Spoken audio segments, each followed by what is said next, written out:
지난 주일에 우리 변정민 목사님께서 말씀을 전해주시면서 한동안 젊은 사람들 사이에서 유행처럼 번졌던 말에 관하여 소개를 하시면서 말씀을 시작하셨습니다. 혹시 그것이 무엇인지 기억하시는 분 계신가요? 네, 누구누구야 넌 다 계획이 있구나 라는 그런 유행어를 저에게 소개해 주셨죠. 그렇다면 이번 주에는 조금 덜 젊은 사람들 사이에서 한동안 유행했었던 말을 제가 소개해 드릴까 합니다. 흔히들 사랑 고백할 때 많이 쓰였던 문구였습니다. 상대방의 손을 잡고 그 손을 자신의 가슴에 가져다 댄 다음에 이렇게 말을 하죠. 이 안에 너 있다. 조금 올드할 수 있겠지만 만약 요즘 시대의 사랑 고백을 이렇게 한다면 아마 느끼하다고 바로 거절당할 수 있습니다. 그러니 혹시 사랑 고백을 계획하고 계신 분들이 계신다면 이 방법을 사용하지 않기를 추천드리겠습니다. 하지만 우리가 생각을 해보면 이 고백만큼 정말 진심으로 자신의 마음을 표현하는 고백도 없을 것이라는 생각 또한 들게 됩니다. 마음속이 온통 사랑하는 사람으로 가득 차서 매 순간 그 사람이 생각나고 궁금하고 그 사람을 잊지 못하는 상태가 바로 우리가 사랑에 빠졌을 때 나타내는 그러한 현상들이 아니겠습니까? 네, 경험이 없으신 것처럼 저를 쳐다보시는데 그런 경험들이 다들 한 번쯤은 있으실 것이라 생각합니다. 이처럼 우리는 사랑하는 대상이 생기면 온통 그 대상에 빠져 있게 됩니다. 모든 일을 하는 데 있어서 목적과 이유가 그 대상에게 맞춰지게 되는 것이죠. 삶 전체가 사랑하는 대상에게 집중되어집니다. 여러분, 이 안에 너 있다 라는 이 진실된 사랑 고백을 우리에게 해주시면서 우리 또한 이와 같은 마음으로 사랑하기를 바라는 한 분이 계십니다. 그분이 누구십니까? 바로 예수 그리스도. 예수님께서는 말씀하십니다. 내 안에 머물러 있어라. 그리하면 나도 너희 안에 머물러 있겠다. 내가 예수님 안에 머물러 있고 예수님이 내 안에 머물러 계시는 것, 이것이 우리가 주님과 나누는 진정한 사랑 아니겠습니까? 요한복음 15장을 통해 우리는 우리를 향한 예수님의 사랑을 느낄 수 있으며 우리 또한 주님께 사랑 고백을 할 수 있는 기회가 주어진 것입니다. 우리는 주님께 어떻게 사랑 고백을 한다고요? 그분 안에 거함으로 인해. 내가 주님 안에 거할 수 있고 주님이 내 안에 거할 수 있는 것만큼 큰 축복은 아마 없을 것입니다. 내가 주님과 온전히 연합을 이루어서 주님이 원하시는 것이 내가 원하는 것이 되고 또 주님이 기뻐하시면 나도 기뻐하고 주님이 슬퍼하시면 나도 슬퍼하는 이러한 완전한 주님과의 연합을 통해 점점 예수님을 닮아가며 주님의 성품이 내 삶 속에서 드러나는 것. 여러분, 이것이 그리스도인들로서 가장 복된 삶의 모습이 아니겠습니까? 우리가 사랑하는 사람을 닮아가는 것처럼 주님을 사랑한다고 고백하는 우리 그리스도인들에게는 예수님을 닮아가는 것이 그 사랑이 진실된 것임을 알 수 있게 해주는 증거라는 것입니다. 1678년에 영국의 헨리 스쿠걸 목사님이 인간의 영혼 안에 있는 하나님의 생명이라는 소책자를 쓰셨습니다. 그런데 우리가 이 책을 읽다 보면 이 책 속에 이 목사님의 탄식의 마음이 들어있다는 것을 발견할 수 있습니다. 어떤 탄식의 마음이냐? 이 목사님은 진정한 복음을 이해하는 사람이 너무 적다는 것에 탄식을 하시는 겁니다. 이 사실이 너무 괴롭다고 말씀을 하십니다. 기독교의 본질에 대해서 잘 이해하지 못하고 있는 사람들이 너무나도 많다는 거예요. 어떤 사람들은 기독교의 본질이 정통신앙과 교리에 있다고 생각을 합니다. 또 어떤 사람들은 종교 그리고 도덕적인 행위에 그 행위에 그 본질이 있다고 믿는 사람들이 있다고 하고, 또 어떤 부류는 황홀하고 뜨거운 감정적인 체험에 있다고 주장을 한다는 것입니다. 생각을 해보면 약 300년 전이나 지금이나 크게 다를 것이 없는 것 같습니다. 정통신앙과 교리를 중요하게 여기는 사람, 또는 어떤 선행과 사랑을 중요하게 여기는 사람, 또는 황홀하고 뜨거운 어떤 체험을 중요하게 생각하는 사람, 이렇게 우리 신앙인들 사이에서도 조금씩 부류가 나눠진다는 것을 본다면 요즘도 우리가 그런 모습을 볼 수 있죠. 이 가운데서 헨리 스쿠글 목사님은 말씀을 하십니다. 기독교의 본질은 영원히 하나님과 연합하는 것이고 우리 안에 이루어지는 그리스도의 형상이라는 것입니다. 즉 주님과 우리가 온전히 연합하여 하나가 되는 것. 여러분, 우리는 이 사실을 분명히 믿어야 한다는 것입니다.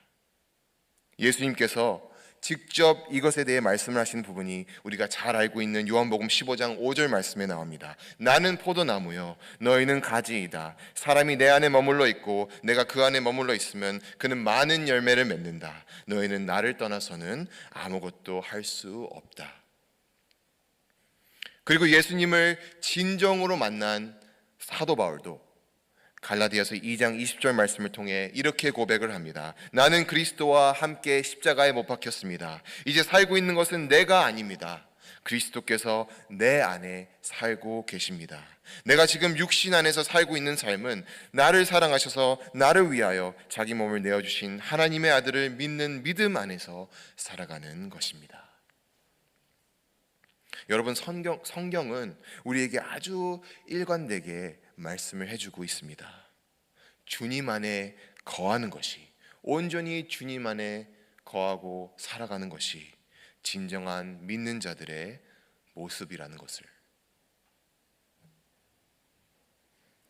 우리가 주님 안에 온전히 거하게 되면 우리의 삶에 큰 변화가 생기는 것을 우리가 경험하게 됩니다. 우리의 문제들, 우리의 염려와 근심거리들을 모두 주님께 맡길 수 있게 되기 때문이죠. 다시 말해 더 이상 걱정도 안 하고 염려도 하지 않게 된다는 것입니다.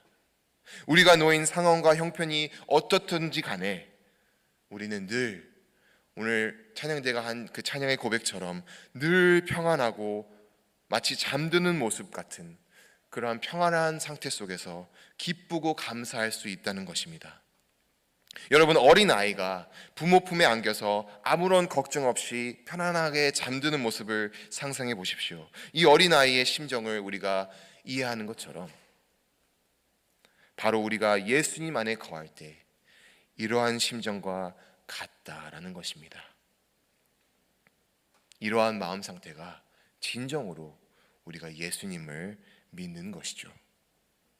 예수님께서 모든 것을 책임져 주실 거라는, 해결해 주실 거라는, 주관해 주실 것이라는 것을 믿기 때문에 우리는 어떠한 상황 가운데서도 두려워하지 않고 오히려 감사할 수 있다는 것이죠.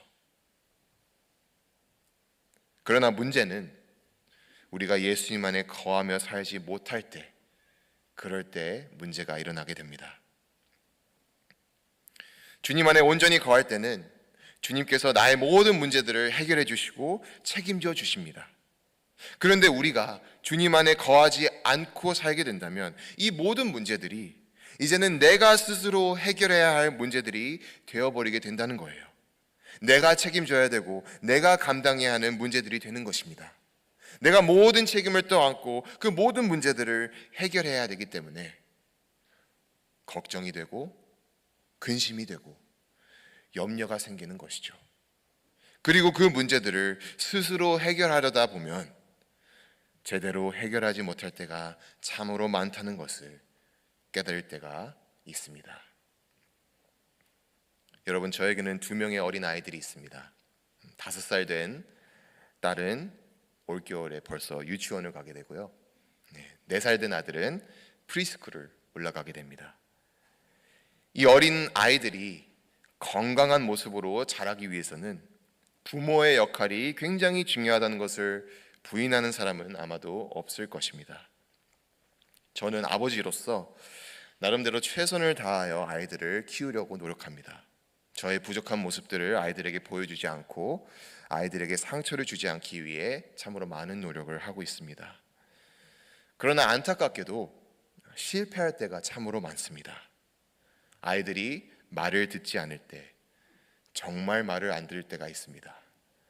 그럴 때, 또는 위험한 장난을 치고 있을 때, 그리고 제가 많이 피곤한 상태에 있을 때, 이 3가지가 한꺼번에 이루어질 때 이제 저는 감정을 컨트롤하지 못하고 아이들에게 큰 소리를 치게 되는 것이죠. 그렇게 아빠의 성난 모습을 본 아이들은 이제 기가 죽어서 엄마한테로 쪼로로 가서 위로를 받습니다. 그런 모습을 본 저는 또 생각합니다. 또 실패했구나. 그러면서 혼자 자책을 하게 되죠. 아이들에게 큰 소리를 치지 않고 충분히 잘 부드럽게 타이르면서 말할 수 있는 것을, 내가 내 감정을 조금만 컨트롤했다면 아이들에게 상처를 주지 않을 수 있는 것을, 아이들은 원래 말을 듣지 않는 존재들이고 100번이고 1000번이고 반복해서 말을 해야 겨우 한 번 알아들을까 말까 하는 그러한 어리고 어린 아이들이라는 것을 잘 알면서도 저는 참으로 부족한 사람이기에 그 사실을 매번 잊어버리고 저의 감정대로 행동을 할 때가 참으로 많다는 것을 깨닫게 됩니다. 자꾸만 제가 스스로 내 힘으로 모든 문제들을 해결하려고 하다 보니까 이렇게 일을 그르치게 되는 것이죠. 예수님 안에 온전히 거한다고 스스로 고백하고 기도하고 구하면서도 어떤 문제에 맞닥뜨렸을 때 내가 주님을 의지하기보다는 스스로의 힘을 의지하여 자꾸 해결을 하려고 하니까, 육아도 마찬가지고요, 모든 일들에 있어서 그렇습니다. 관계성에 있어서도 그렇고요, 사역을 하는 데 있어서도 그렇고요, 대부분의 날들을 늘 주님을 의지하지 않을 때 이렇게 실패하는 것을 경험하게 됩니다. 그러나 어떤 날은요, 제가 정말로 이 성령 충만해서 집에 돌아올 때가 있습니다. 그런 날이 많지는 않습니다. 그런데 그런 날이 있을 때는 참으로 이상하게도 아이들에게 화가 나지 않습니다. 아이들이 하는 모든 것들이 너무나 사랑스럽고 귀하게 여겨집니다. 위험한 장난을 해도 화를 내지 않게 됩니다. 하나님께서 보호해 주시겠거니 하고 오히려 부드러운 목소리로 아이들을 타이르게 됩니다. 그리고 주님께서 얼마나 이 아이들을 사랑하시고 얼마나 주님께서 보호하시는지를, 그 마음을 깨닫게 됩니다. 그렇게 부드럽게 변한 저의 모습, 아빠의 모습을 보고 아이들은 행복해합니다. 그리고 저와 아이들의 관계가 더 돈독해집니다. 주님 안에 온전히 거하고 주님의 이끄심을 받으니 걱정과 염려가 사라지고요, 스트레스도 받지 않게 되는 것이죠. 그러니 모든 일이 주님 안에서 평화롭고 순조롭게 이루어지는 것을 경험하게 됩니다. 오늘 본문 말씀에서 읽은 다윗 왕의 모습도 이러한 저의 모습, 그리고 우리들의 모습과 크게 다르지 않다는 것을 깨닫게 됩니다. 다윗은 우리가 잘 알고 있듯이 하나님과 마음이 합한 자라고 주님께서 직접 말씀하실 정도로 주님 안에 늘 거하는 사람이었습니다. 그러나 이런 믿음의 사람 다윗도 연약한 인간이며 주님을 의지하지 않았을 때 실패하게 되는 모습을 성경은 적나라하게 우리에게 보여주고 있습니다. 주님 안에 온전히 거하고 있을 때 다윗의 모습은 어떠했습니까? 늘 겸손하고 늘 주님을 경외했습니다. 그리고 지금과 같이 이스라엘 백성들이 전시 상황에 놓여 있을 때 항상 전장에 앞장서서 하나님의 그 위대한 능력을 몸소 보여주는 그러한 사람이었습니다. 주님은 그런 다윗에게 늘 전쟁에서 승리하도록 힘을 주시고 그를 보호하셨습니다. 그러나 무슨 이유에서인지 오늘 읽은 본문 말씀에서 나오는 이 다윗의 모습은 전쟁터에 나가 있는 다윗의 모습이 아니었습니다. 1절 말씀을 다시 읽어보겠습니다. 그 다음 해 봄에 왕들이 출전할 때가 되자 다윗은 요압에게 자신의 부하들과 온 이스라엘 군인들을 맡겨서 출전시켰다. 그들은 암몬 사람을 무찌르고 랍바를 포위하였다. 그러나 다윗은 예루살렘에 머물러 있었다. 여기서 그러나라는 접속사를 사용한 것을 볼 때 다윗은 현재 상황과 반대되는 행동을 하고 있음을 우리가 유추할 수 있습니다. 그 자신의 부하들은 목숨을 다해 전쟁터에서 싸우고 있는 반면 다윗은 예루살렘 성전에서 낮잠을 자고 있는 모습이 평소 하나님의 사람 다윗의 모습과 대조됨을 우리가 알 수 있습니다. 그리고 이후 이어지는 안타까운 이야기들을 통해 다윗이 주님 안에 거하지 않고 있었다는 것을 우리가 알게 됩니다. 자신의 충성스러운 부하가 전쟁터에서 싸우고 있는 동안 그 부하의 아내를 탐했으며 자신의 그러한 죄를 수습하기 위해 여러 가지 방법을 동원하다가 결국 그 방법으로 문제가 해결되지 않자 자신의 충성스러운 부하가 전장에서 목숨을 잃도록 모든 일을 꾸며서 계획하는 다윗의 이러한 악랄한 모습을 성경은 나타내주고 있습니다. 여러분, 우리가 이러한 다윗의 모습을 보면서 큰 충격을 받을 수 있습니다. 믿음의 사람 다윗이 왜 저런 악한 행동을 하였을까 하며 시험에 들 수도 있습니다. 그러나 우리가 생각해 보면 이러한 모습이 바로 우리가 주님 안에 거하지 않고 있을 때 너무나도 쉽게 나타날 수 있는 인간의 약한 모습이라는 것을 우리는 기억해야 한다는 것입니다. 성경은 우리에게 그렇게 말씀해 주고 있는 것입니다. 하나님과 합한 자인 다윗도 이렇게 무너지는데 우리라고 다윗과 다를 수 있겠습니까? 주님 안에 거하지 않는 사람은 이처럼 실패에 실패를 거듭할 수밖에 없다는 것입니다. 우리는 너무나도 이 죄의 유혹에 쉽게 빠지는 연약한 인간이기 때문이죠. 예수님은 그것을 아시고 우리에게 말씀하십니다. 사람이 내 안에 머물러 있지 아니하면 그는 쓸모없는 가지처럼 버림을 받아서 말라버린다. 사람들이 그것을 모아다가 불에 던져서 태워버린다. 이처럼 우리가 주님 안에 거하지 않으면 점점 말라서 죽어간다는 것입니다. 육신은 비록 살아있을지라도 우리의 영이 죽어간다는 것이죠. 우리가 주님과 붙어있지 않고 주님과 동행하지 않는다면 우리가 하는 모든 행동들이 우리의 영을 점점 죽이는 행동이 된다는 것입니다.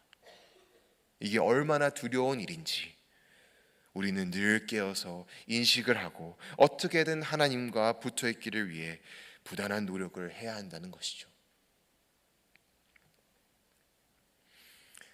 예수님께서 십자가에 달려 죽으시고 부활 승천을 앞두고 있을 때에 제자들의 마음속에는 여러 가지 복잡한 생각들이 많았을 것입니다. 그러나 그 가운데 예수님께서는 계속해서 내 안에 거하라, 그러한 말씀을 제자들에게 해주고 계십니다.